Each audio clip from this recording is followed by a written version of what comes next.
Hello friends, हमारे देश को पीवी सिंधु, लवलीना बोरगोहेन इन्होंने ओलंपिक्स में मेडल जीता कर दिए। ये तो बहुत ही अच्छी बात है, नेशन के लिए प्राउड का मोमेंट है। But at the same time एक इंसिडेंट हुआ और वो ये है कि इन स्पोर्ट्स पर्सन की जाति क्या है, वो कौन से रिलीजन को बिलोंग करती है, यह सब चीज़ें भी गूगल पर सर्च की गई।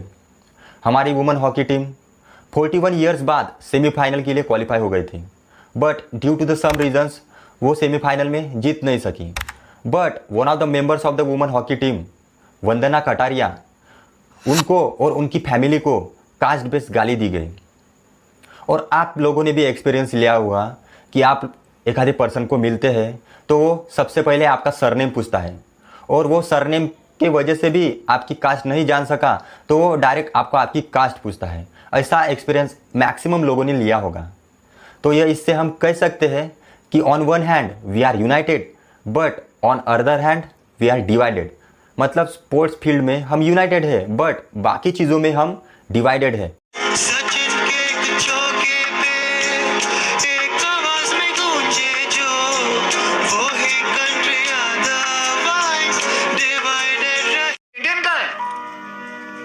सिर्फ एक ही जगह आपको देश प्रेम देखने को मिलेगा, वो है इंडिया और पाकिस्तान का क्रिकेट मैच। बाकी कहीं भी आपको देश प्रेमी नहीं मिलेंगे। सबको अपनी तिजोरी भरनी है, सबको अपना पेट फुलाना है, दैट्स ऑल। तो यह कास्ट बेस्ड डिस्क्रिमिनेशन एंड करने के लिए उसका सॉल्यूशन क्या रह सकता है? तो सॉल्यूशन है annihilation of the caste system. मतलब कास्ट सिस्टम को ही पूरा खत्म करना पड़ेगा। और यह annihilation of the caste system का आइडिया भारत रत्न डॉक्टर भीमराव अंबेडकर जी ने 1936 में ही उनके एनिहिलेशन ऑफ द कास्ट यह बुक में दिया था। तो मैं इस वीडियो में इस कास्ट सिस्टम की वजह से इंडिया में कौन कौन से प्रॉब्लम क्रिएट हुए हैं और इस कास्ट सिस्टम को डिस्ट्रॉय करने की क्यों ज़रूरत है, यह सारी चीज़ें कवर करने की कोशिश करूँगा। तो चलिए देखते हैं। तो फर्स्ट प्रॉब्लम क्रिएट हुआ है इस कास्ट सिस्टम की वजह से, वो है कास्टाइजेशन ऑफ द पॉलिटिक्स। मतलब पॉलिटिक्स में कास्ट का इस्तेमाल बहुत ही बढ़ गया है। पॉलिटिकल पार्टीज़ पर्सन की एजुकेशन क्वालिफिकेशन न देखते हुए उस पर्सन की कास्ट क्या है, वो कौन से रिलीजन को बिलोंग करता है, उसका पॉजिटिव क्रिमिनल बैकग्राउंड है या नहीं, यह सब चीज़ें देखती है और उसको टिकट देती है। और ये ऐसा क्यों करती है? क्योंकि इस देश के लोगों की वजह से ही, हमारे देश के लोग ही इलेक्शन के समय वो कौन से कास्ट को बिलोंग करता है, वो कौन से रिलीजन को बिलोंग करता है, यह सब चीज़ें देखती है। इसलिए पॉलिटिकल पार्टीज़ ऐसे लोगों को ही टिकट देती है। बट गवर्नमेंट ने एससी कम्युनिटीज़ को, एसटी कम्युनिटीज़ को लोकसभा और स्टेट लेजिस्लेटिव असेंबली में रिजर्वेशन प्रोवाइड किया है। बट इन एससी और एसटीज़ में भी वेरियस कास्ट्स हैं। तो लोग क्या देखते हैं कि इन एससी और एसटी में जो डोमिनेंट कास्ट है उन कास्ट को ही लोग वोट देते हैं। मतलब अब इस एससी और एसटी कम्युनिटीज़ को ओबीसी कैटेगरी वाले, जनरल कैटेगरी वाले भी वोट देंगे। तो ये क्या देखेंगे ओबीसी वाले, जनरल कैटेगरी वाले, कि इन कास्ट में जो डोमिनेंट कास्ट है उनको ही वोट देंगे। सर जाटव जी, आप दलित हैं? जी सर। मतलब लड़कों की और आपकी सेम जाती है? नहीं सर, मैं चमार हूँ, ये पासी हैं। तुम क्या हो? मैं कास्ट हूँ सर। मैं क्या हूँ? आप ब्राह्मण हैं सर। मतलब मैं और मोहन जी सेम? अरे नहीं सर, वो कान्य कुछ ब्राह्मण है, वो सबसे टॉप वाले होते हैं। आप सर भाई। ऐसी घटिया सोच हमारे समाज की है because of this castization of the politics. जो रियल इश्यूज़ है, जो डेवलपमेंट के इश्यूज़ है, फॉर एग्जांपल हेल्थ के इश्यूज़, एजुकेशन के इश्यूज़, इन पर ये लीडर्स फोकस ही नहीं करते क्योंकि लोग ही इन इशू को प्रायोरिटी नहीं देते। और बिकॉज ऑफ दिस जो डेवलपमेंट होनी चाहिए, जिस लेवल पर जो डेवलपमेंट होनी चाहिए, वो आज तक हुई नहीं है। बिकॉज लोग कास्ट को ज़्यादा प्रायोरिटी देते हैं ओवर द नेशन। दूसरी चीज़ क्या क्रिएट हुई है इस कास्ट सिस्टम की वजह से? The problem of the reservation.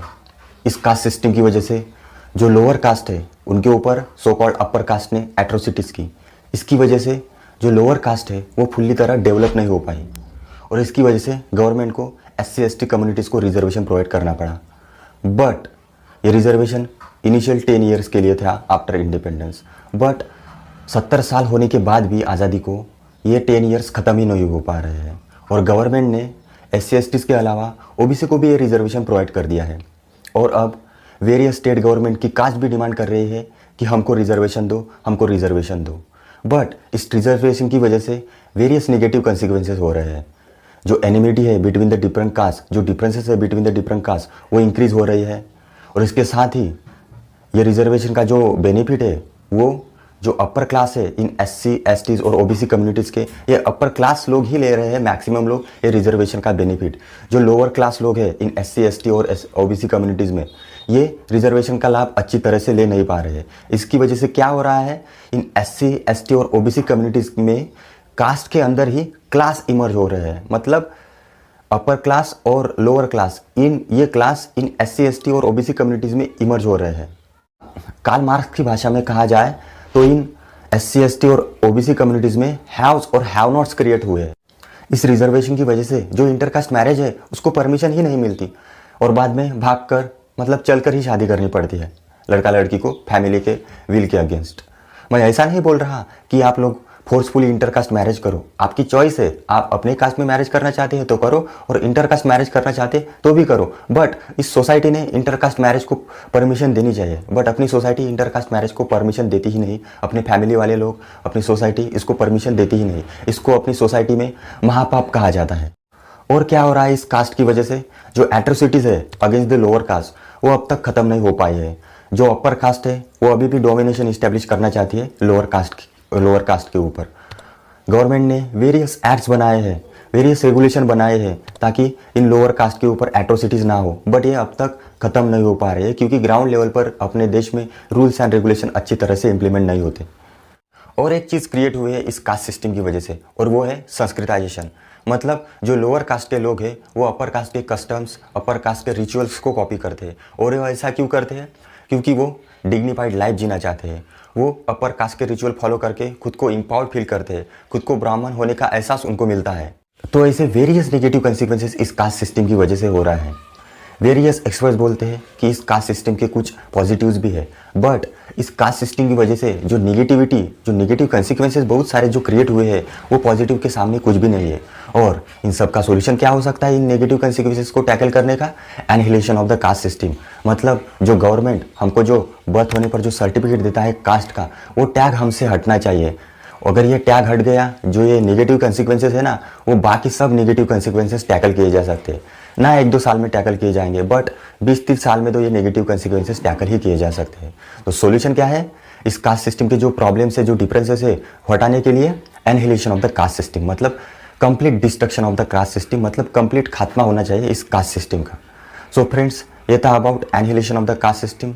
सो देखते रहिए मेरा channel initiative to reduce information asymmetry. धन्यवाद, थैंक यू सो मच।